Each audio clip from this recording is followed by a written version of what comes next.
Pro Savings Days are back at Lowe's. My Lowe's Pro Rewards members save even more with limited-time doorbuster deals. Save $5 on 24-count Contractor's Choice 42-gallon trash bags, now just $14.78. Plus, get your choice select DeWalt Elite Series saw blades for $9.98. Not a Pro Rewards member? Join for free today at Lowe's. Valid through 9/17. Selection varies by location. While supplies last. Loyalty program subject to terms and conditions. See Lowes.com/terms for details. Subject to change.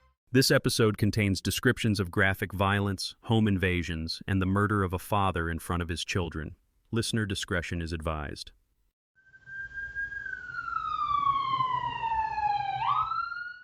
I'm Mark, and this is Northern Dark, True Canadian Crime. Tonight, we're doing something different. This isn't one case, one story. It's a special episode, a look at a wave of violence that's shaken York Region and surrounding communities. Families awakened by intruders in the dead of night, streets filled with flashing lights, neighbors left wondering if the suburbs are safe at all. This is York Region under siege, the suburban crime wave in Canada.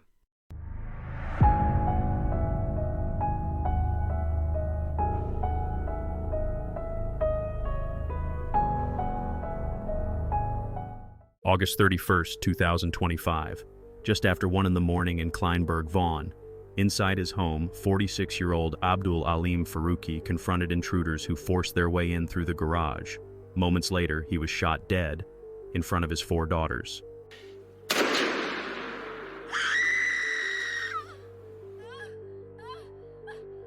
Neighbors described hearing blood-curdling screams from inside the house, then the sound of gunfire. Police swarmed the street, but for Abdul's family, it was too late. His daughters had watched their father die trying to protect them, and the night wasn't over. 90 minutes later, barely a kilometer away, another Vaughan family was attacked. Masked men tried to force their way inside. Neighbors reported hearing the family screaming from within the house as intruders pounded on the door. The screams carried down the street. Some neighbors rushed to their windows. Others grabbed their phones in disbelief. The suspects fled before police arrived, but the echoes of that night, the screams, the panic, spread through the community. Ontario Premier Doug Ford called the Farooqi murder devastating. He told reporters, "It's a murder of a dad inside his own home in front of his kids that has shaken up Ontario." At vigils, friends described Abdul as a devoted father, a man who lived for his daughters. One mourner told CTV News, "He died a hero. He gave his life protecting his children." Another said simply, "It makes you realize how short life is." And then came September 10th, Timber Creek Boulevard. At 2:30 a.m., 4 suspects approached another Vaughan home, armed with an axe and a baton. CCTV captured them hacking at the front door, smashing the glass panel as a family huddled in terror on the other side. The suspects fled in a black SUV. Nobody was physically hurt, but the footage went viral. For York Region, it was proof. The suburbs were no longer untouchable. When Chief Jim McSween told residents, "Don't engage, hide and comply," his words sparked outrage. Families asked, "So we just stand by while they come in?" For Vaughan, the illusion of safety was shattered. A father murdered, families screaming in terror, a front door split apart by an axe. To many, York Region was under siege by criminals.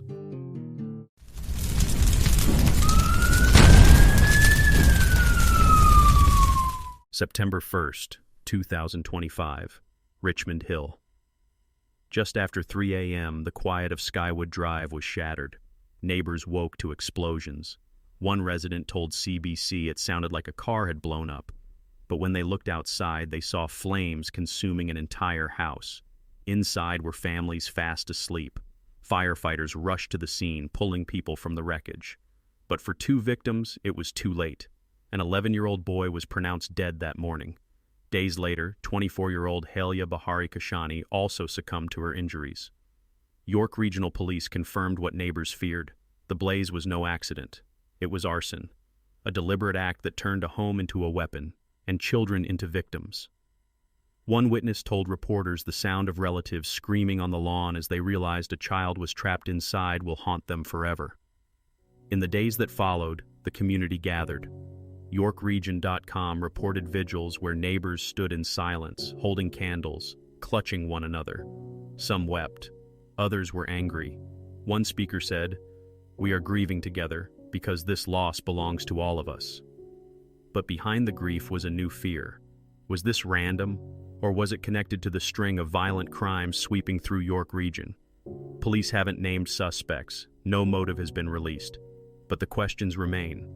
Who set the fire, and why? For Richmond Hill, Skywood Drive became more than the site of a fire. It became a symbol of just how fragile safety can be, and how, in the middle of the night, everything can be stolen in an instant.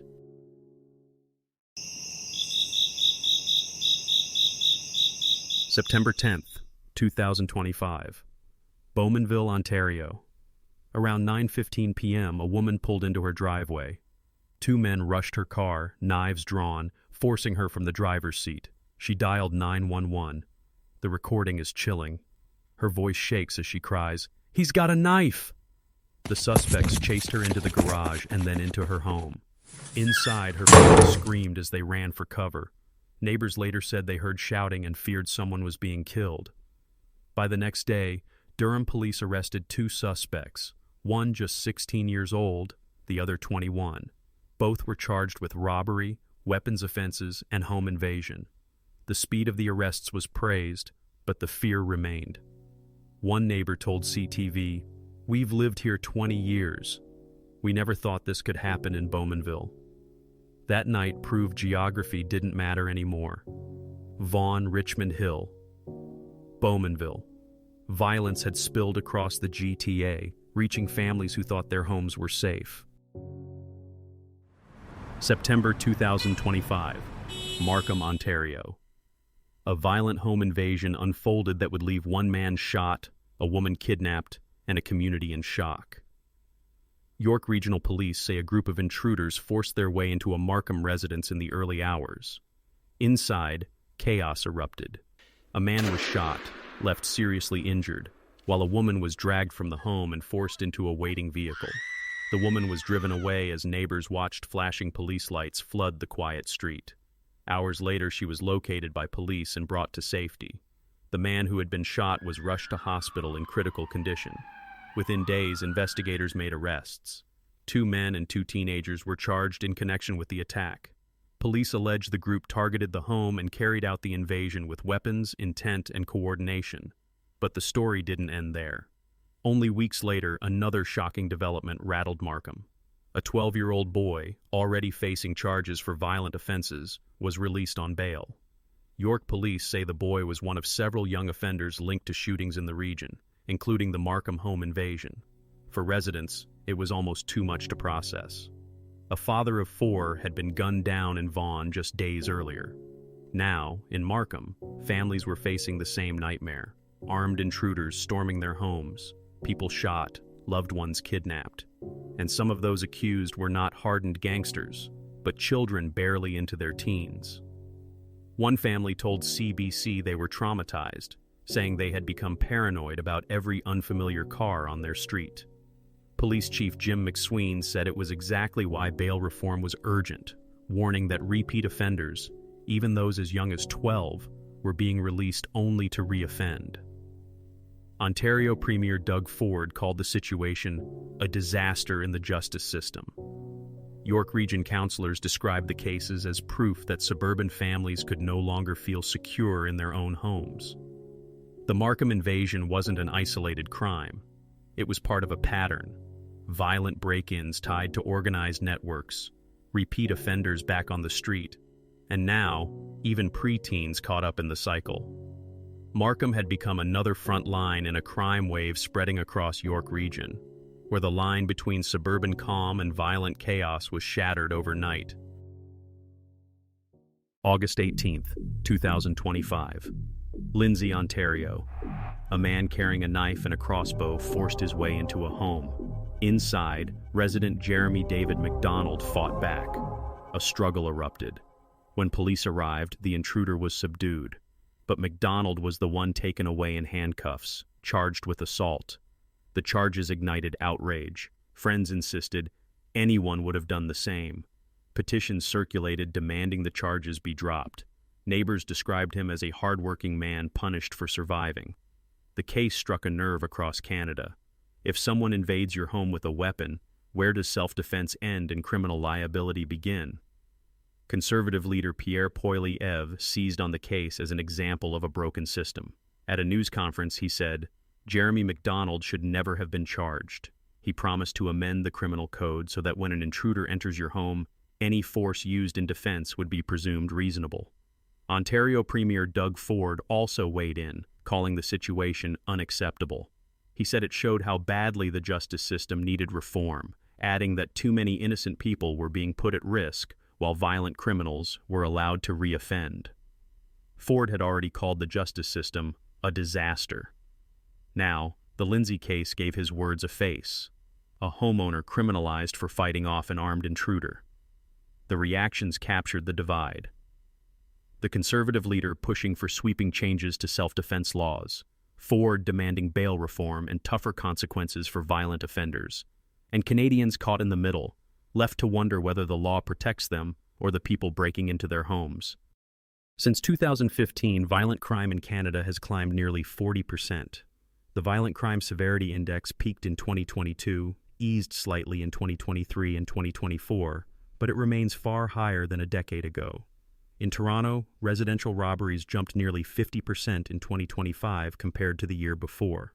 York Regional Police say home invasions are not only more frequent but more violent, suspects armed with knives, axes, and firearms. Behind these numbers are laws passed in Ottawa.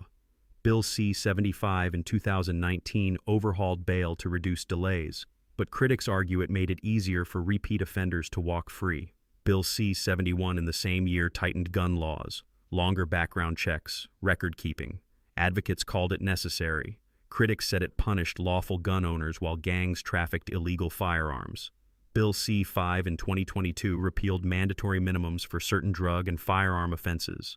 Supporters said it addressed systemic inequities. Opponents warned it weakened deterrence. Bill C-21 in 2023 froze handgun sales and capped magazine capacities.